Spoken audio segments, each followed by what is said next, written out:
Од цврсти позиции за неменување на уставот до прифаќање на ново име за севкупна употреба. Позициите на Македонија целосно се променија во текот на 2018-та и кулминираа со подпишување на Преспанскиот договор. Многу е важно дома да не бидеме обезличени, да не бидеме обезчестени. Кога влевавте во оваа влада, таму пишува влада на Република Македонија. Да не мораме тоа да го сменеме. За внатрешна употреба ќе се употребува со отварање на секое поглавје не подоцна од 5 години. Но како стигнавме овде? Со месеци преговорите беа прикриени со превесна контрадикторност. Пресвртот во преговорите се случи во мај. Тогаш и покрај убедувањата дека не се преговара за уставот, македонската страна стави единствен предлог пакет – Република Илинденска Македонија ерга омнес. Република Илинденска Македонија е името за кое е можен компромис со Грција. На англиски Republic of Ilinden Macedоnia.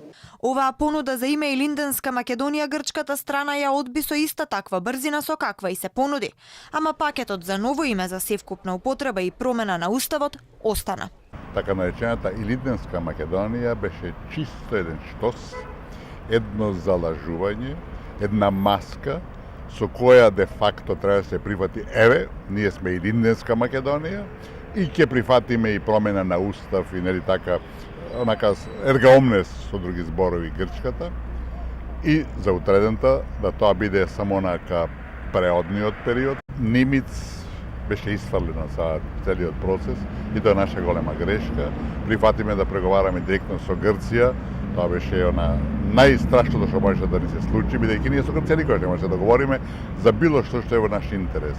Преговорите кои во тој период изгледаа дека ќе немаат крај, затоа што македонската и грчката страна не можеа да најдат заеднички јазик, завршија за неочекувано кратко време, а Македонија сепак го прифати едно од понудените имиња на медијаторот Метју Нимиц.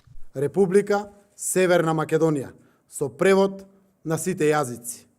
Името е предвидено да биде за севкупна употреба, а ќе се прецизира со амандман во уставот. Договорот се потпиша во Грција во Преспа Ивици, а големиот број гости честитките за големиот успех ги славеа во Преспа во македонскиот дел. Присуствува и еврокомесарот Јоханес Хан и високата представничка за надворешна и безбедносна политика на Европската Унија Федерика Могерини. Проблемот со Македонија за Брисел и Вашингтон беше пострашен отколку за нас. Тие де факто со целото свое однесување кон Македонија во период од 25 до 30 години беа надвор од меѓународниот правен поредок.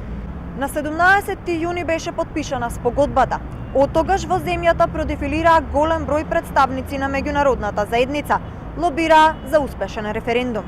На 30 септември сепак не се постигна потребниот цензус.